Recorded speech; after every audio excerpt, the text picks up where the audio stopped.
Alhamdulillahirrahmanirrahim. Assalatu wassalamu ala asyrafil anbiya'i wal mursalin Sayyidina Muhammadin wa ala alihi wa sahbihi ajma'in, amma ba'd.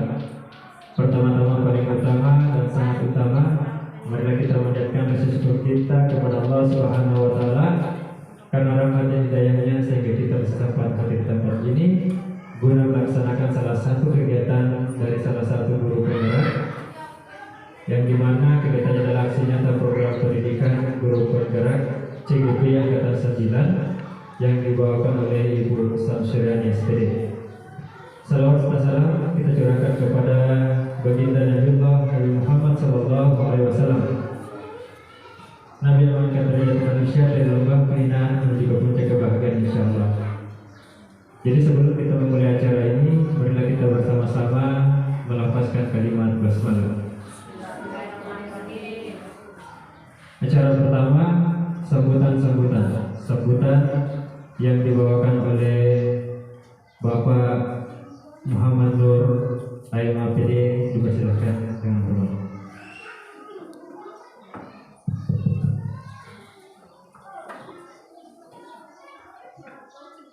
Bismillahirrahmanirrahim. Assalamualaikum warahmatullahi wabarakatuh. Dan selamat pagi Bapak pimpinan yang saya hormati, Bapak dan Ibu para peserta yang saya hormati. Pertama-tama,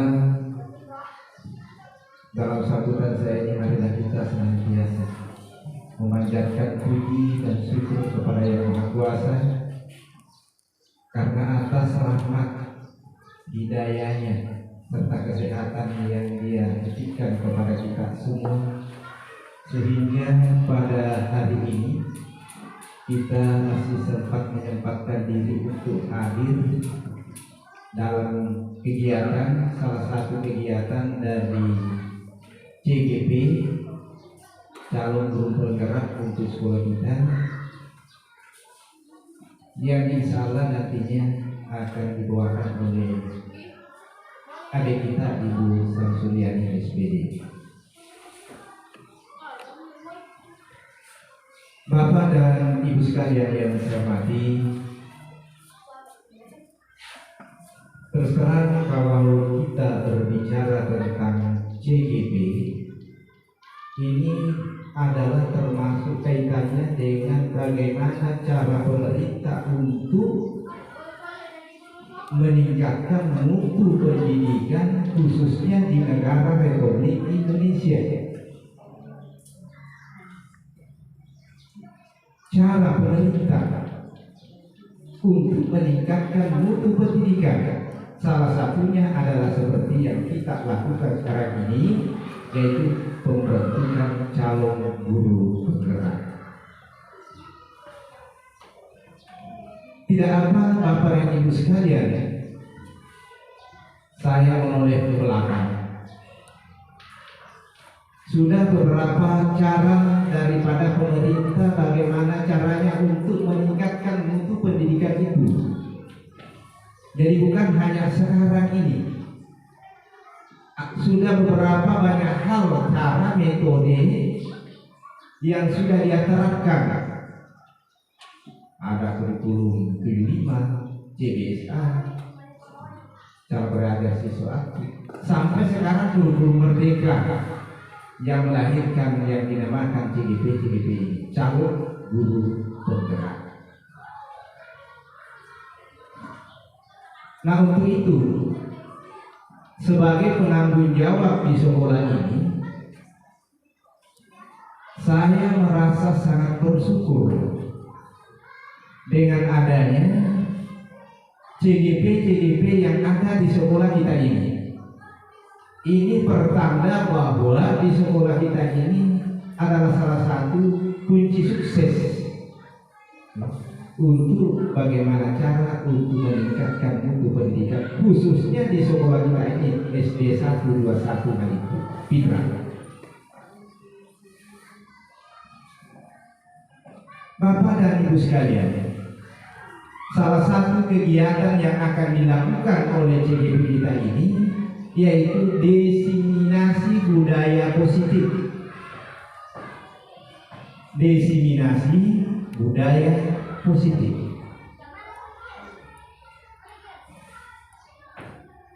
Nah, terus terang, sebagai orang awam, saya masih kurang-kurang paham apa-apa nantinya yang dimaksud dengan budaya positif. Karena kalau menurut pemahaman saya, budaya positif pasti ada budaya negatif.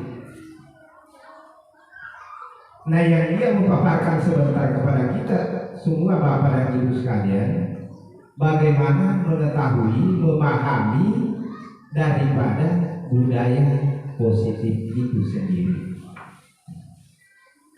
Nah, harapan saya sebagai pimpinan, jadi setelah kita mendapatkan nantinya budaya, pemaparan budaya positif dari CGP kita ini, harapan saya semoga apa yang dia paparkan terkait dengan budaya positif itu bisa kita amalkan di sekolah bersama dengan anak-anak didik kita nantinya.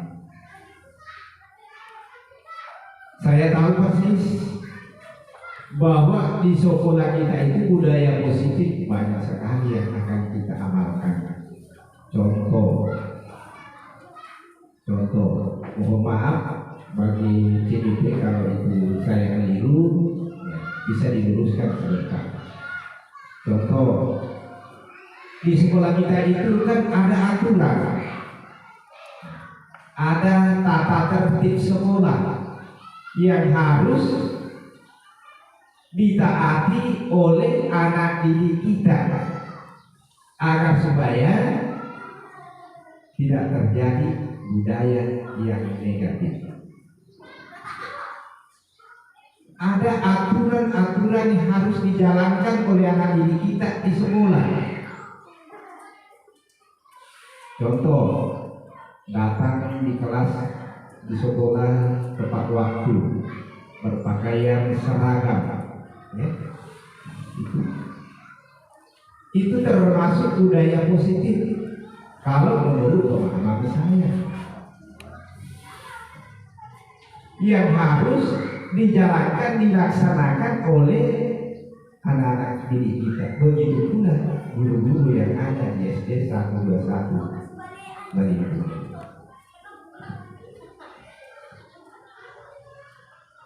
Jadi Bapak dan Ibu sekalian, saya sebagai pimpinan di sekolah kita ini sangat-sangat mengharapkan kepada adik-adik kita yang CGP ini, semoga ilmu yang kalian dapatkan itu bisa diimbaskan ke teman-teman kita yang ada di sekolah kita ini, pada khususnya dan pada umumnya di wilayah Kecamatan Papan Korea dan Kabupaten tingkat sekolah. Bahkan di seluruh Indonesia karena saya yakin dan percaya bahwa program pemerintah kita ini itu akan diamanahkan kepada kita semua, terutama bagi CGP sampai pada GP guru penggerak, karena masih calon guru penggerak, karena masih ada proses yang dilakukan, yang dilaksanakan. Lihat pada kegiatan saat sekarang ini termasuk prosesnya semua.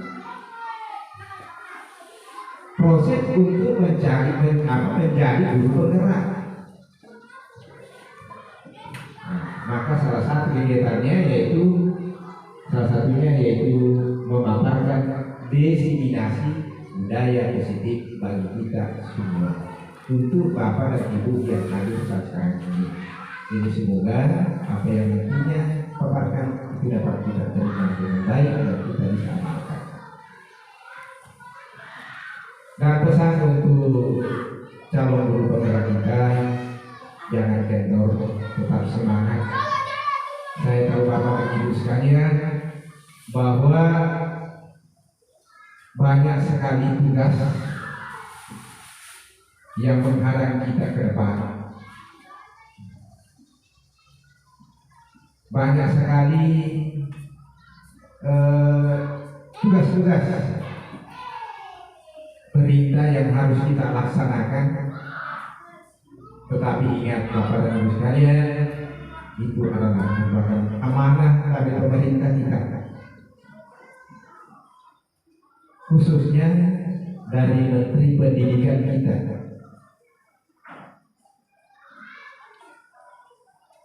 Dan saya harap amanah itu Bapak dan Ibu sekalian silakan dilaksanakan dengan hati yang ikhlas dan lapang dada.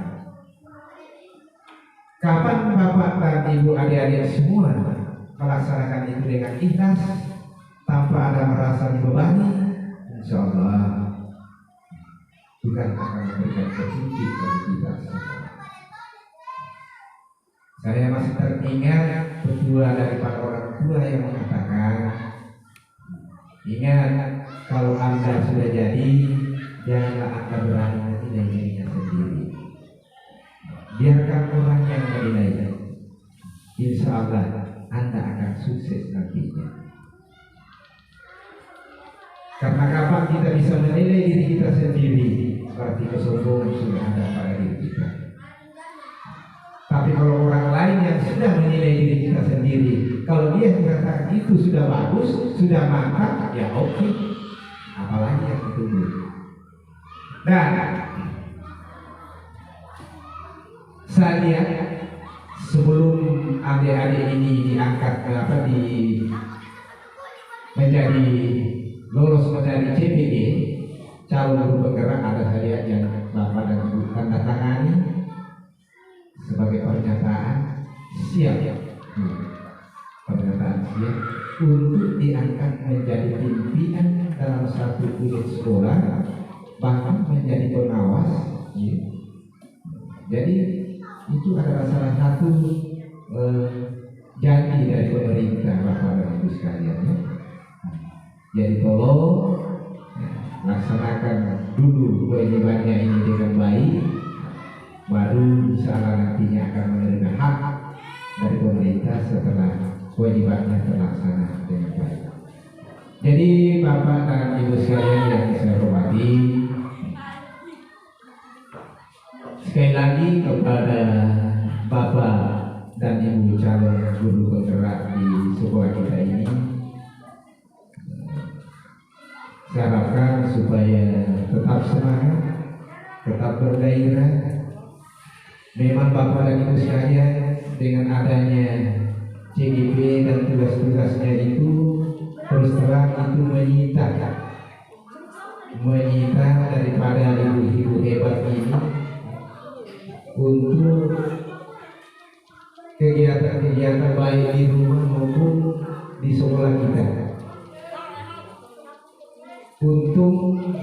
ibu-ibu hebat ini, saya tahu bahwa kalian semua sudah berkeluarga untuk mendapatkan pendamping-pendampingnya bisa memahami ibu apa adanya. Bagus. Saya ucapkan terima kasih kepada pendamping Bapak Ibu semua. Karena dia sudah bisa memahami apa yang ada pada ibu-ibunya semua. Bahkan saya lihat banyak yang membantu membonceng kiri kanan pendampingnya. Jadi boleh kita diangkat sebagai CGP barangkali. Ya. Jadi Bapak dan Ibu sekalian yang saya hormati, barangkali itulah sebagai sambutan awal dari saya sebagai pimpinan dalam rangka kegiatan JDP kita ini tentang diseminasi budaya positif. Dan saya harapkan kepada Bapak dan Ibu, jadi untuk Ibu Samsuriani, karena sebentar dia akan memaparkan kepada kita semua, dan yang lainnya Bapak dan Ibu silakan disimak baik-baik apa yang disampaikan oleh si pemateri. Semoga apa nantinya yang dia paparkan kepada kita semua itu dapat kita amalkan dan kita hayati dan kita amalkan di sekolah kita masing-masing. Itulah barangkali Bapak dan Ibu sambutan dari saya. Ya. Kurang dan lebihnya mohon dimaafkan. Kalau ada yang lebih dimaafkan, ada yang kurang dimaafkan. Ya. Saya akhiri, wabillahi taufiq wal hidayah. Assalamualaikum warahmatullahi wabarakatuh. Kami ucapkan banyak terima kasih. Acara selanjutnya adalah pemaparan materi oleh salah satu calon guru penggerak angkatan 9, yang dimana beliau akan membawakan materi tentang diseminasi budaya positif. Dalam hal ini yang dibawakan oleh Ibu Samsuriani SPD. Kepadanya disilakan.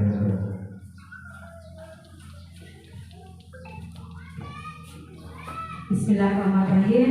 Assalamualaikum warahmatullahi wabarakatuh.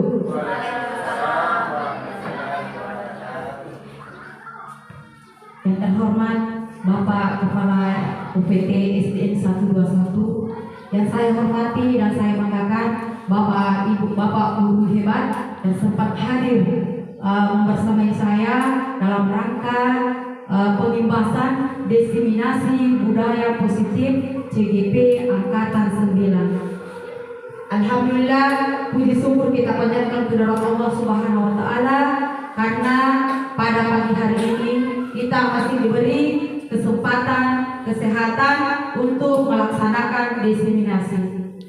Dan tak lupa kita kirimkan salawat dan taslim kepada junjungan kita Nabi besar Muhammad SAW, Nabi sebagai rahmatan lil alamin. Adapun materi yang saya akan bawakan pada pagi hari ini, yang pertama adalah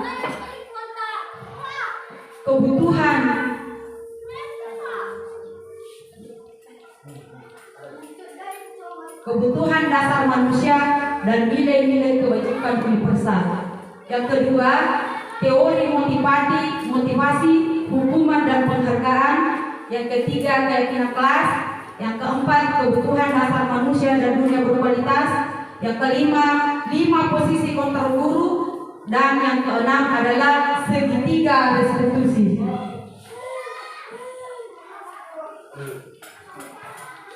Jadi adapun materi pertama yang akan saya bawakan yaitu kebutuhan dasar manusia dan kebajikan universal. Sebelum kita masuk materi, bagaimana kalau kita briefing dulu supaya Bapak dan Ibu semangat. Tapi Bapak Ibu silakan berdiri dulu, kita briefing dulu.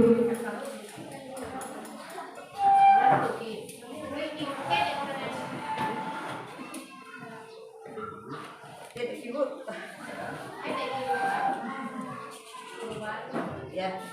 Tapi Bapak Ibu silakan perhatikan di layar, tidak ada di sini.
Baik Bapak dan Ibu, bagaimana? Sudah semangat? Ya, sekarang kita akan memasuki materi.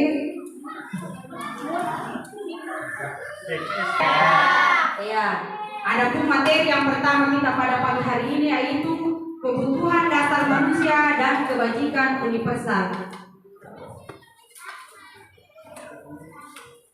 Adapun fasilitator saya sebagai CGP yaitu Ibu Karmawati, pengajar praktis saya yaitu Muhammad Kasim M. Coba diperhatikan di layar Bapak Ibu, ada pertanyaan pemandu. Ibu Ambar, guru wali kelas 2A di SD Pelita Hati, sedang bingung menghadapi ulas salah satu murid di kelasnya, Doni. Beberapa anak di kelas 2A telah datang padanya dan mengeluhkan Doni yang sering meminta bekal makan siang dan mereka dengan paksa. Jika Anda menghadapi suatu seperti Ibu Ambar, apa yang akan Anda lakukan? Menurut Anda kira-kira apa alasan Doni melakukan hal itu? Ya, pertanyaan ini kita simpan dulu. Sebentar kita akan jawab. Jadi, 5 kebutuhan dasar manusia menurut Dr. William Jackson. Yang pertama yaitu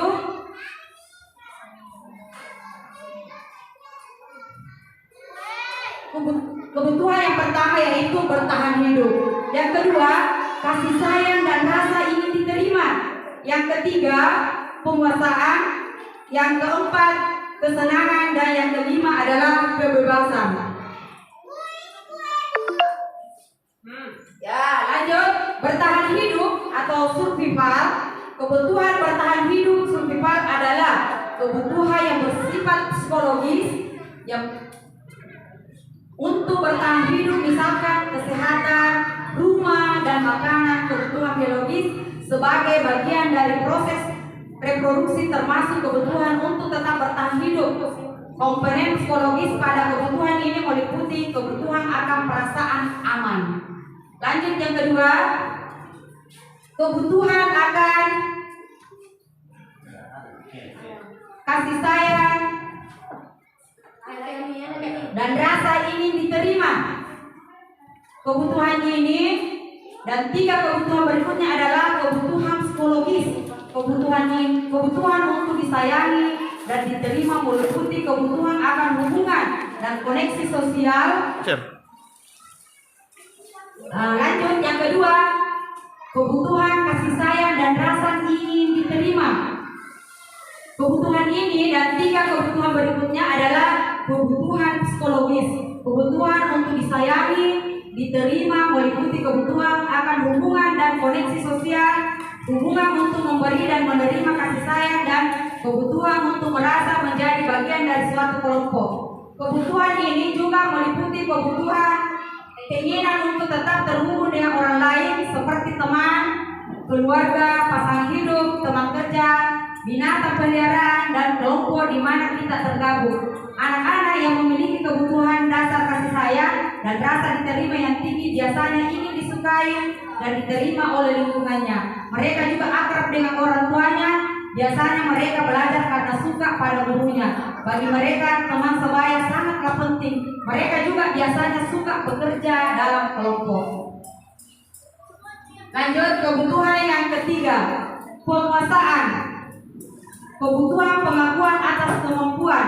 Kebutuhan ini berhubungan dengan kekuatan untuk mencapai sesuatu, menjadi kompeten, menjadi terampil, diakui atas prestasi dan keterampilan kita, didengar dan memiliki rasa harga diri.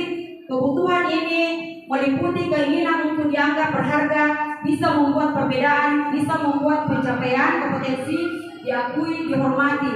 Ini meliputi self-esteem dan keinginan untuk meninggalkan pengaruh. Anak-anak yang memiliki kebutuhan dasar akan penguasaan yang tinggi biasanya selalu ingin menjadi pemimpin. Mereka juga suka mengamati sebelum mencoba hal baru dan merasa kecewa bila melakukan kesalahan. Mereka juga biasanya rapi, sistematik, dan selalu ingin mencapai yang terbaik. Lanjut, kebutuhan yang keempat yaitu kebebasan. Kebutuhan akan pilihan. Kebutuhan untuk bebas adalah kebutuhan akan kemandirian, otonomi, memiliki pilihan dan mampu mengendalikan arah hidup seseorang. Anak-anak dengan kebutuhan kebebasan yang tinggi menginginkan pilihan. Mereka perlu banyak bergerak, suka mencoba, tidak terlalu terpengaruh orang lain, dan senang mencoba hal baru dan menarik. Lanjut, kebutuhan yang terakhir, kesenangan. Kebutuhan untuk merasa senang. Kebutuhan akan kesenangan adalah kebutuhan untuk mencapai kesenangan, bermain dan tertawa. Bayangkan hidup tanpa menikmati apapun, betapa menyedihkan. Glasser menghubungkan kebutuhan akan kesenangan dengan belajar. Semua hewan dengan tingkat intelijensi tinggi seperti anjing, lumba-lumba, dan primata dan lain-lain bermain. Saat mereka bermain, mereka mempelajari keterampilan hidup. Yang penting, manusia tidak berbeda. Anak-anak dengan kebutuhan dasar kesenangan yang tinggi biasanya ingin menikmati apa yang dilakukan. Mereka juga bisa berkonsentrasi tinggi saat mengerjakan hal yang disenangi. Mereka suka permainan dan suka mengoleksi barang, suka bergurau, suka melucu, dan juga menggemaskan. Bahkan saat mereka bertingkah laku buruk, mereka masih terlihat lucu.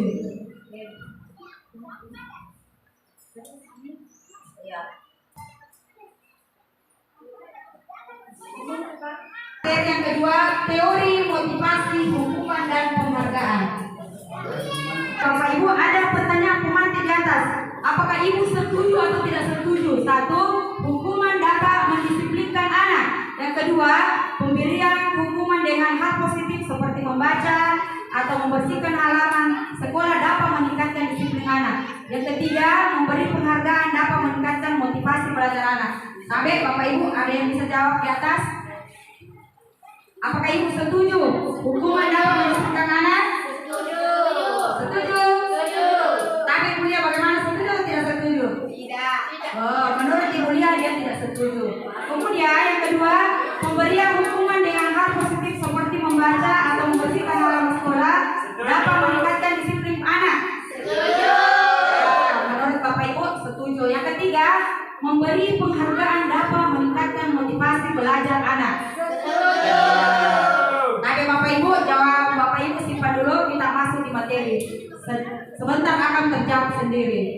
3 motivasi perilaku manusia. Yang pertama, untuk menghindari ketidaknyamanan atau hukuman. Yang kedua, untuk mendapatkan imbalan atau penghargaan dari orang lain.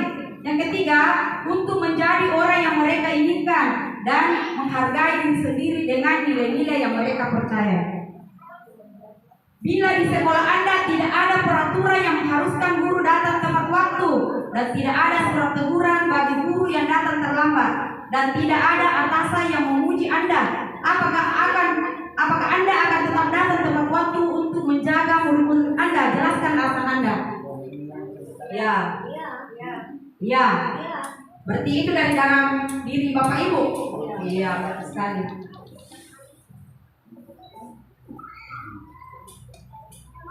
Dihukum oleh penghargaan. Saat kita berulang kali menjanjikan hadiah kepada anak agar berperilaku bertanggung jawab, atau kepada seorang murid agar mempelajari sesuatu yang baru, atau kepada seorang karyawan agar melakukan pekerjaan yang berkualitas, kita sedang berasumsi mereka tidak dapat melakukannya atau mereka tidak akan memilih untuk melakukannya. Pengaruh jangka pendek dan jangka panjang. Penghargaan efektif jika kita menginginkan seseorang melakukan sesuatu yang kita inginkan dalam jangka waktu pendek. Jika kita menggunakan penghargaan lagi dan lagi, maka orang tersebut akan bergantung pada penghargaan yang diberikan serta kehilangan motivasi dari dalam. Kemudian ketiga, jika kita mendapatkan penghargaan untuk melakukan sesuatu yang baik, maka selain kita senantiasa berharap mendapatkan penghargaan tersebut lagi, kita pun menjadi tidak menyadari tindakan baik yang kita lakukan.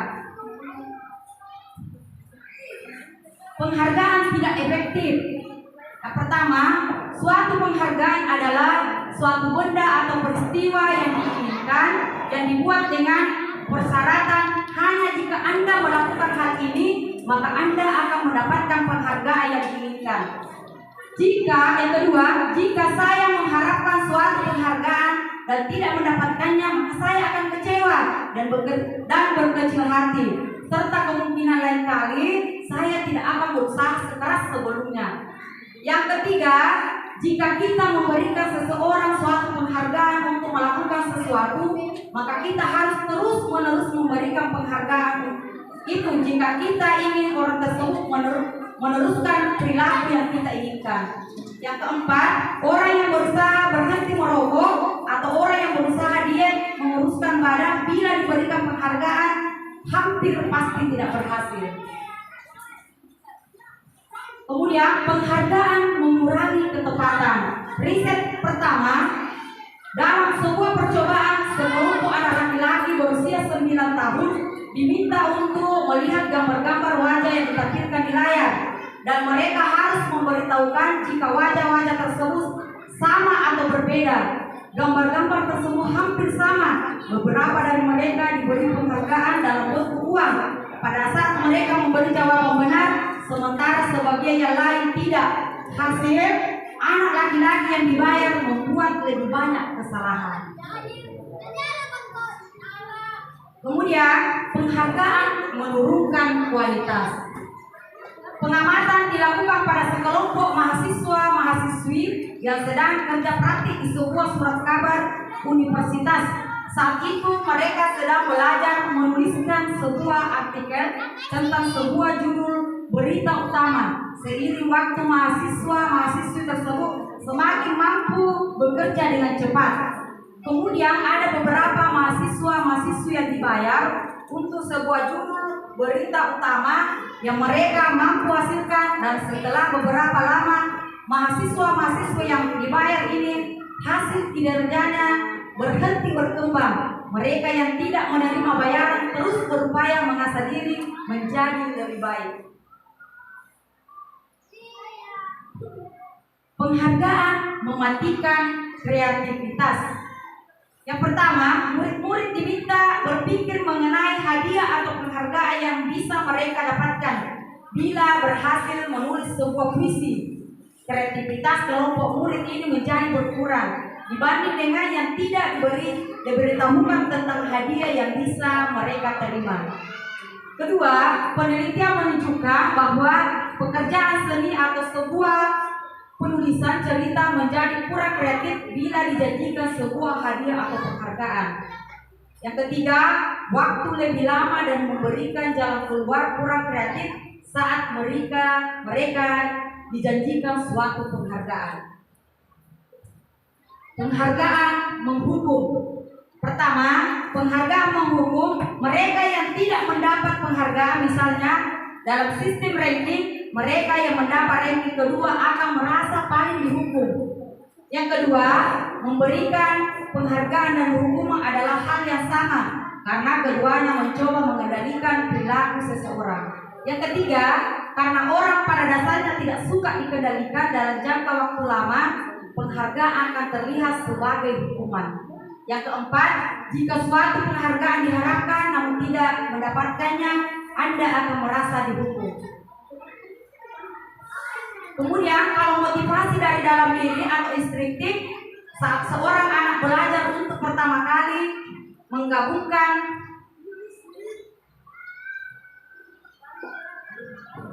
motivasi dari dalam diri atau instinktif, saat seorang anak belajar untuk pertama kali menggabungkan huruf-huruf dan kata-kata serta menyadari bahwa ia dapat membaca, timbul pijar di matanya dan sebuah senyuman di wajahnya, anak tersebut begitu gembira bahwa ia telah mempelajari dan menguasai suatu keterampilan baru. Kesadaran akan kemampuannya bahwa ia sudah dapat membaca sesungguhnya sudah merupakan sebuah penghargaan. Yang kedua, jika kita memberikan penghargaan kepada seorang anak pada saat dia sedang merasa bangga dengan pencapaiannya sendiri, maka kita akan mengambil kegembiraan yang saat itu sedang dirasakan secara alamiah. Hukuman dan konsekuensi.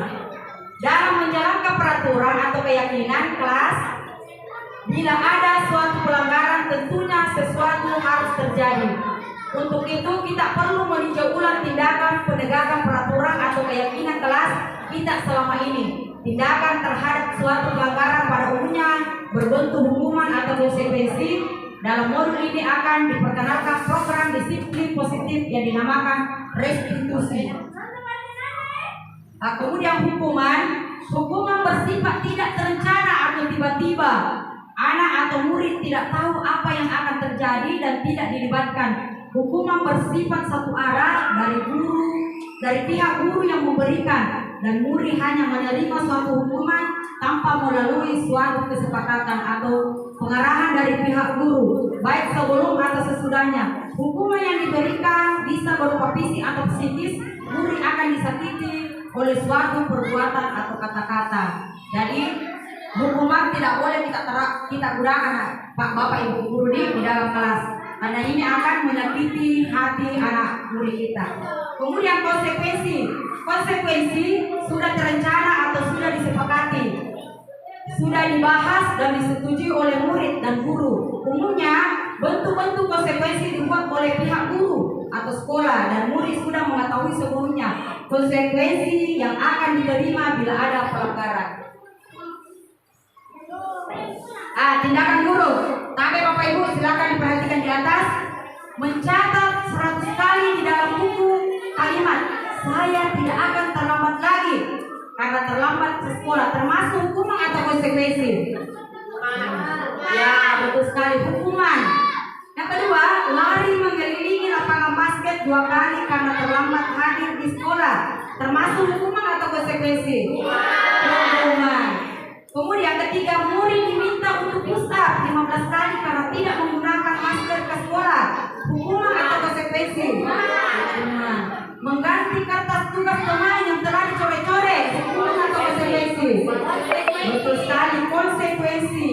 Membersihkan tumpukan air di meja tulis karena tersenggol pada saat belajar. Konsekuensi.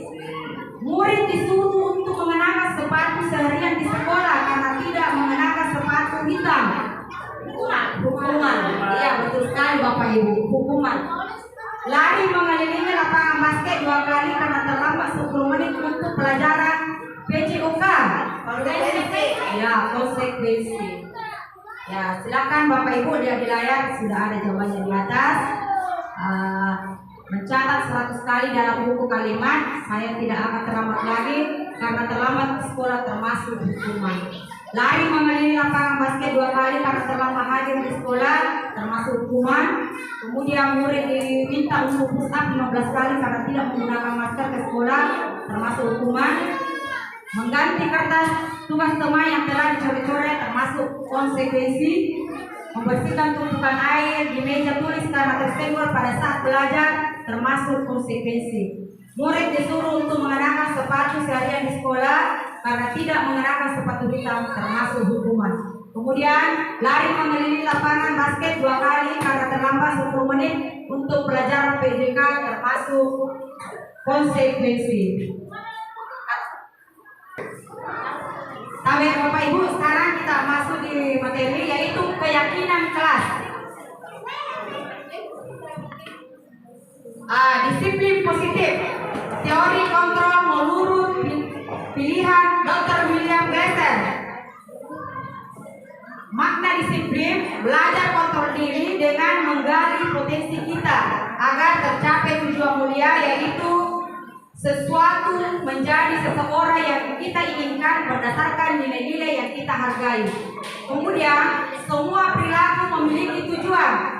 Teori motivasi, yang pertama untuk menghindari hukuman, yang kedua untuk mendapatkan imbalan, yang ketiga untuk menghargai diri sendiri. Kemudian nilai-nilai kebajikan universal atau keyakinan kelas, model berpikir menang-menang, kolaborasi, dan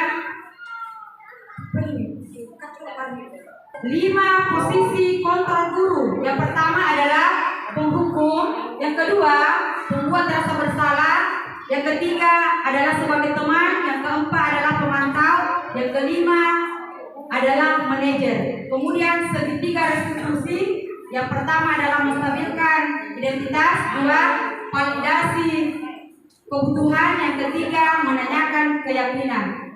5 kebutuhan dasar manusia. Yang pertama bertahan hidup, penguasaan, kasih sayang dan rasa diterima, ketenangan dan kebebasan. Kemudian apa itu makna disiplin? Berasal dari bahasa Latin disiplina, yang artinya belajar. Makna asal dari kata itu berkonotasi dengan disiplin diri dari murid-murid Socrates dan Plato. Disiplin diri membuat orang menggali potensinya menuju sebuah tujuan apa yang dia hargai. Namun dalam budaya kita, makna kata disiplin telah berubah menjadi sesuatu yang dilakukan seseorang pada orang lain untuk mendapatkan kepatuhan. Kecenderungan umum adalah menghubungkan kata disiplin dengan ketidaknyamanan, bukan dengan apa yang kita hargai atau pencapaian suatu tujuan mulia. Nilai-nilai kebajikan universal. Nilai-nilai kebajikan universal adalah sifat-sifat positif manusia yang merupakan tujuan mulia yang ingin dicapai setiap individu. Nilai-nilai tersebut bersifat universal dan lintas bahasa, suku, bangsa, agama maupun latar belakang. Setiap perilaku perbuatan memiliki suatu tujuan. Menurut Dr. William Glasser pada teori kontrol pada tahun 1984, dengan mengaitkan nilai-nilai kebajikan yang diyakini seseorang, maka motivasi instinktifnya akan terbangun sehingga menggerakkan motivasi dari dalam untuk dapat mencapai tujuan mulia yang diinginkan. Nilai-nilai kebajikan yang ingin dicapai oleh setiap anak Indonesia kita kenal dengan profil pelajar Pancasila. Pertama, beriman bertakwa kepada Tuhan Yang Maha Esa dan berakhlak mulia, mandiri, bernalar kritis, berkebinekaan global, bergotong royong, kreatif. Pengertian keyakinan kelas. Keyakinan kelas adalah salah satu disiplin positif yang bisa kita terapkan dalam membangun budaya positif di kelas atau di sekolah. Dengan adanya keyakinan kelas di setiap kelas diharapkan dapat mewujudkan tujuan pendidikan yang berorientasi kepada profil pelajar Pancasila. Budaya positif, lingkungan positif, keyakinan kelas, peraturan kelas. Mengapa keyakinan kelas? Mengapa bukan peraturan kelas saja? Mari kita jawab pertanyaan berikut. Mengapa kita memiliki peraturan tentang penggunaan helm pada saat mengendarai kendaraan roda 2 atau motor? Kemungkinan jawaban Anda adalah untuk keselamatan. Mengapa kita memiliki peraturan tentang penggunaan masker dan mencuci tangan setiap saat? Kemungkinan jawaban Anda adalah untuk keselamatan. Nilai-nilai keselamatan dan kesehatan inilah yang kita sebut sebagai suatu keyakinan, yaitu nilai-nilai kebajikan universal yang disepakati secara tersirat dan tersurat lepas dari latar belakang, suku, negara, bahasa maupun agama. Seseorang akan lebih tergerak dalam bersemangat untuk menjalankan keyakinannya daripada hanya sekedar mengikuti serangkaian peraturan tertulis tanpa makna.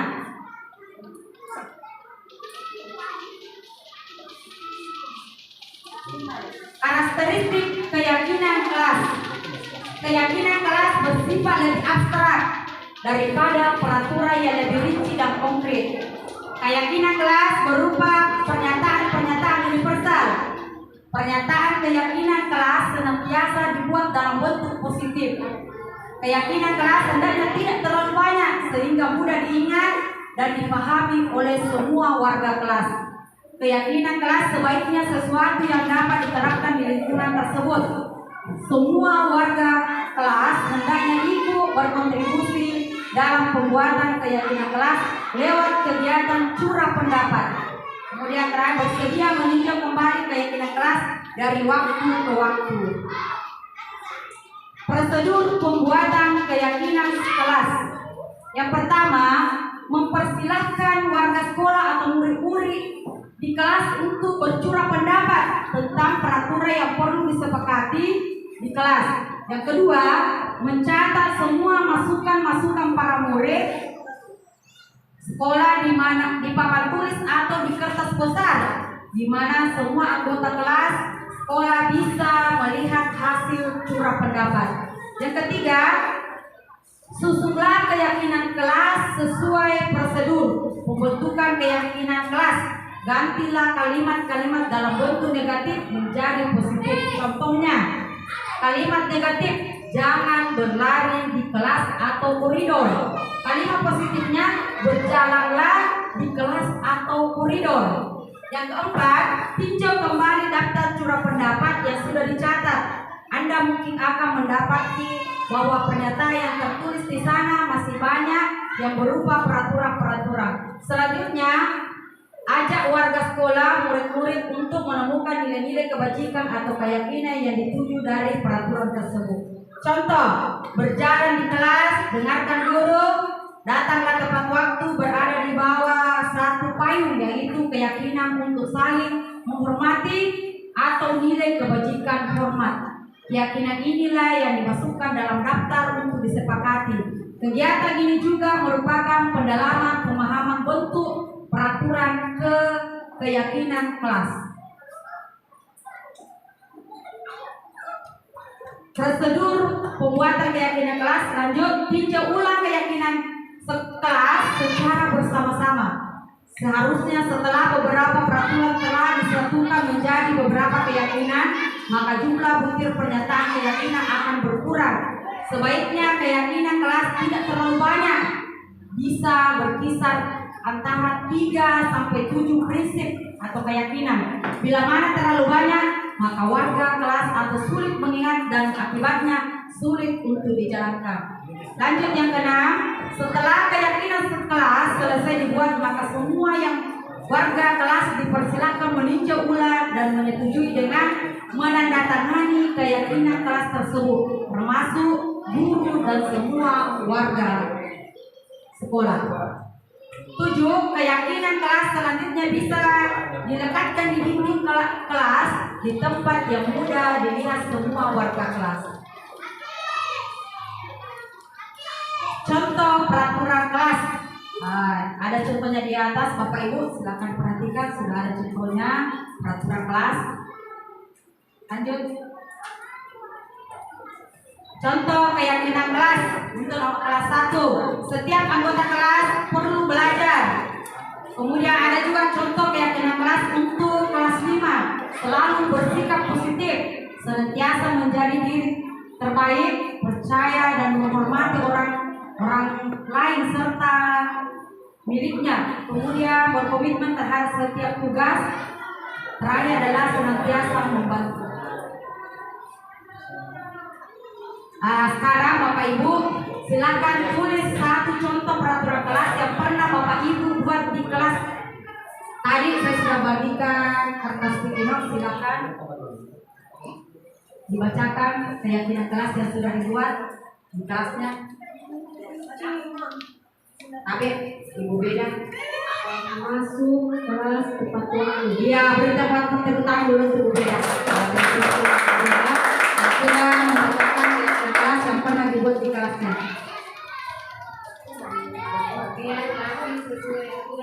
Iya, tepuk tangan dulu Ibu Sudiana.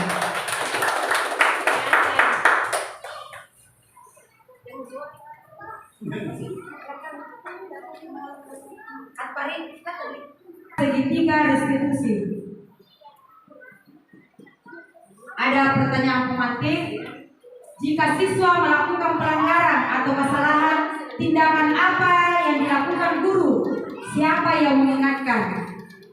Apakah mereka kita beri hukuman atau dimaafkan saja? Jadi pertanyaan ini Bapak Ibu simpan dulu karena kita akan terima materinya. 5 posisi kontrol guru. Yang pertama, guru sebagai penghukum. Yang kedua, pembuat rasa bersalah. Kemudian sebagai teman. Kemudian yang keempat, pemantau. Yang kelima adalah manajer. Coba diperhatikan dulu, penghukum dan pembuat rasa bersalah termasuk identitas gagal. Kata-katanya atau guru berbuat menghardik, menunjuk-nunjuk, menyakiti, menyindir, itu termasuk penghukum. Kemudian pembuat rasa bersalah berceramah dan mengatakan seharusnya ibu kecewa. Kemudian sebagai teman membuat alasan-alasan untuk murid. Kemudian sebagai pemantau menghitung dan mengukur. Kemudian sebagai manajer mengajukan pertanyaan-pertanyaan.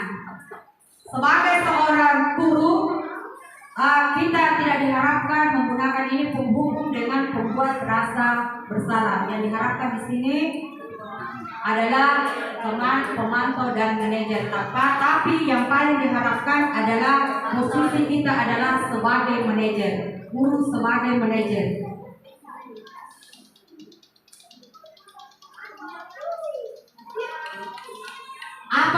Apa sih itu restitusi? Restitusi merupakan proses kolaborasi yang mengajak siswa untuk mencari solusi dari masalah yang dihadapinya. Siswa diajak berpikir tentang orang seperti apa yang mereka inginkan dan bagaimana mereka harus memperlakukan orang lain. Gosen 1996. Melalui restitusi kita dapat membantu siswa menjadi lebih memiliki tujuan, disiplin positif, serta memperbaiki dirinya setelah melakukan pelanggaran. Penekanannya adalah untuk menjadi orang yang menghargai nilai-nilai kebajikan yang mereka percayai. Restitusi membantu siswa untuk jujur pada diri sendiri dan mengevaluasi dampak dari kesalahan yang dilakukan. Penerapan restitusi pada permasalahan semacam itu dengan mengembalikan siswa pada komitmen dan keyakinan kelas, yaitu siswa bersedia mentaati peraturan tata tertib sekolah dan tata tertib kelas yang meminta seluruh siswa menjaga ketertiban kelas. Restitusi memberikan penawaran bukan paksaan, desakan atau tuntutan maupun bentuk lain dari suatu tekanan yang menyebabkan seseorang menjadi merasa tertekan. Restitusi dianggap mampu memecahkan masalah peserta didik karena memiliki ciri-ciri sebagai berikut. Restitusi bukan untuk menebus kesalahan, namun bagaimana memaknai kesalahan sebagai suatu pembelajaran. Yang kedua, restitusi adalah tawaran bukan paksaan. Yang ketiga, restitusi menuntut untuk melihat ke dalam diri. Yang keempat, restitusi mencari kebutuhan dasar yang mendasari tindakan. Selanjutnya, restitusi fokus pada karakter bukan pada tindakan. Selanjutnya, restitusi fokus pada solusi. Kemudian yang terakhir, restitusi mengembalikan siswa yang berbuat salah pada kelompoknya. Kemudian segitiga restitusi terdapat 3 langkah untuk dilaksanakan, yaitu yang pertama adalah menstabilkan identitas. Yang kedua, validasi tindakan yang salah. Yang ketiga adalah menanyakan keyakinan. Segitiga restitusi. Langkah awalnya menstabilkan identitas. Langkah pertama pada bagian dasar segitiga adalah menstabilkan identitas. Jika anak berbuat salah, maka ada kebutuhan dasar yang belum terpenuhi. Bagian dasar segitiga restitusi memiliki tujuan untuk mengubah orang yang gagal karena telah berbuat kesalahan menjadi orang yang sukses. Kita harus mampu meyakinkan mereka dengan mengatakan kalimat seperti, tidak ada manusia yang sempurna. Saya juga pernah melakukan kesalahan seperti itu.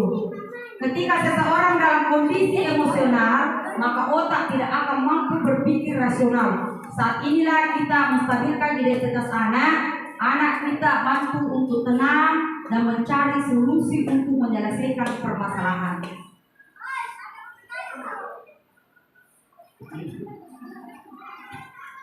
Segitiga restitusi. Langkah awal menstabilkan identitas. Bagian dasar dari segitiga bertujuan untuk mengubah identitas anak dari orang yang gagal karena melakukan kesalahan menjadi orang yang sukses. Anak yang melanggar peraturan karena sedang mencari perhatian adalah anak yang sedang mengalami kegagalan. Dia mencoba untuk memenuhi kebutuhan dasarnya, namun ada benturan. Kalau kita mengkritik dia, maka kita akan tetap membuatnya dalam posisi gagal. Kalau kita ingin ia menjadi reflektif, maka kita harus meyakinkan si anak dengan cara mengatakan kalimat ini. Berbuat salah itu tidak apa-apa. Tidak ada manusia yang sempurna. Saya juga pernah melakukan kesalahan seperti itu.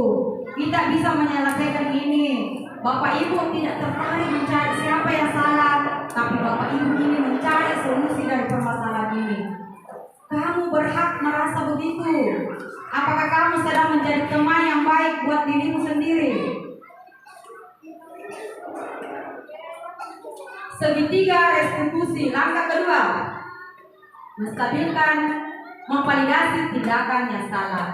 Konsep langkah kedua adalah kita harus memahami kebutuhan dasar yang mendasari tindakan anak berbuat kesalahan. Menurut teori kontrol, semua tindakan manusia, baik atau buruk, pasti memiliki maksud atau tujuan tertentu. Ketika kita menolak anak yang berbuat salah, dia akan tetap dalam masalah. Yang diperlukan adalah kita memahami sehingga anak merasa dipahami. Memvalidasi tindakan yang salah. Setiap tindakan kita dilakukan dengan suatu tujuan, yaitu memenuhi kebutuhan dasar. Kalau kita memahami kebutuhan dasar apa yang mendasari sebuah tindakan, kita akan bisa menemukan cara-cara paling efektif untuk memenuhi kebutuhan tersebut. Menurut teori kontrol, semua tindakan manusia, baik atau buruk, pasti memiliki maksud tujuan tertentu. Seorang guru yang memahami teori kontrol pasti akan mengubah pandangannya dari teori stimulus respon ke cara berpikir proaktif yang mengenali tujuan dari setiap tindakan. Kita mungkin tidak suka sikap seorang anak yang terus-menerus merengek, tapi bila sikap itu mendapat perhatian kita, maka itu telah memenuhi kebutuhan anak tersebut. Kalimat-kalimat di bawah ini mungkin terdengar asing buat guru, namun bila dikatakan dengan nada tanpa menghakimi, akan memvalidasi kebutuhan mereka. Padahal kamu bisa melakukannya yang lebih buruk dari ini ya. Kamu pasti punya alasan mengapa melakukan itu.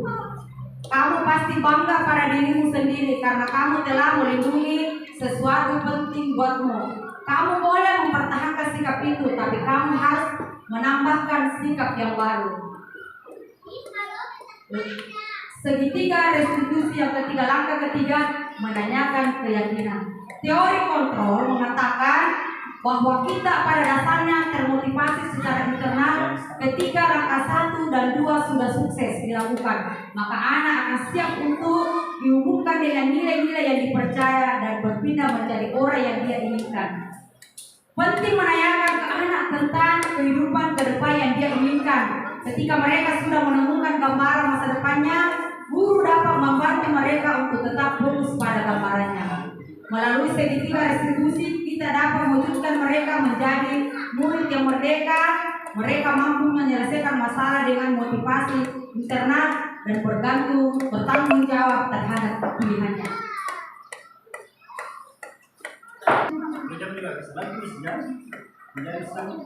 Menanyakan keyakinan. Teori kontrol menyatakan bahwa kita pada dasarnya termotivasi secara internal ketika langkah 1 dan 2 sukses dilakukan, maka anak akan siap untuk dihubungkan dengan nilai-nilai yang dipercaya dan berpindah menjadi orang yang diinginkan. Penting menanyakan ke anak tentang kehidupan kedepannya yang dia inginkan. Ketika mereka sudah menemukan gambaran masa depannya, guru dapat membantu mereka untuk tetap fokus pada gambarannya. Melalui segitiga restitusi, kita dapat mewujudkan mereka menjadi murid yang merdeka. Mereka mampu menyelesaikan masalahnya dengan memotivasi internal, bertanggung jawab terhadap pilihannya. Melalui segitiga restitusi, kita dapat mewujudkan mereka menjadi siswa yang merdeka. Mereka mampu menyelesaikan masalah dengan memotivasi internal dan bertanggung jawab terhadap pilihannya. Segitiga restitusi dalam upaya penanganan permasalahan. Melalui segitiga restitusi, kita dapat mewujudkan mereka menjadi siswa yang merdeka. Mereka mampu menyelesaikan masalah dengan motivasi internal dan bertanggung jawab terhadap pilihannya. Segitiga restitusi dalam upaya penanganan permasalahan yang muncul pada siswa dilakukan melalui tahapan menstabilkan identitas, hal terbaik apa yang sebenarnya bisa dilakukan oleh siswa dalam berperilaku baik pada temannya sebaya maupun orang dewasa. Selanjutnya, melakukan validasi tindakan. Siswa belajar untuk menemukan alasannya melakukan sebuah perilaku yang kurang sesuai dengan harapannya. Tujuan apa yang diinginkan darinya ketika melakukan perilaku tersebut. Terakhir adalah menanyakan keyakinan, yaitu apa yang dia yakini dan disepakati sebagai bagian dari komunitas di sekolah dan dia di kelasnya. Contoh kasus di kelas 5, Asara kelas kesal dan marah dengan Pak Ustadz karena semua pekerjaannya dicontek sehingga dia tidak dapat menahan emosinya. Suci sering datang terlambat ke sekolah sehingga banyak pelajaran yang tertinggal. Jadi kasus ini bisa kita selesaikan dengan menggunakan segitiga restitusi. Pertanyaan, apa yang dikatakan guru dalam tahap menstabilkan identitas, validasi tindakan, dan mencari keyakinan? Kemudian kedua, kebutuhan apa yang berusaha dipenuhi oleh Sahra dan Suci? Kira-kira sesuai prinsip restitusi, apa yang akan dilakukan Sahra dan Suci untuk memperbaiki apa yang telah mereka lakukan? Refleksi, bagaimana perasaan Bapak Ibu setelah mengikuti materi pada hari ini? Senang. Alhamdulillah kalau Bapak Ibu merasa senang. Hal apa yang Bapak Ibu paling kuasai pada materi hari ini? Tentang apa? Tentang budaya-budaya positif. Ya, tentang budaya positif, segitiga restitusi, 5 posisi kontrol guru. Setelah menerima materi ini, pembelajaran hari ini, bagaimana tindak lanjut Bapak Ibu ke depannya? Apakah Bapak Ibu ingin menerapkan di kelasnya? Bersedia. Terima kasih.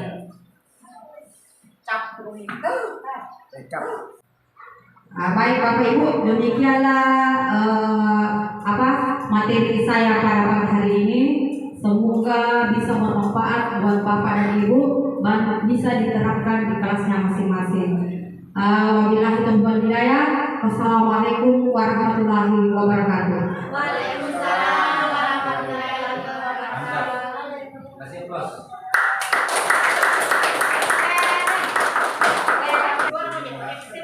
Itu kan tadi pemaparan materi yang dibawakan oleh salah satu calon guru penggerak angkatan 9.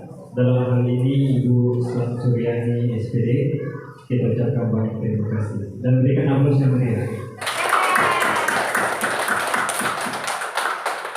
Jadi dengan berakhirnya acara tadi maka berakhir pula seluruh rangkaian acara kita pada pagi hari ini.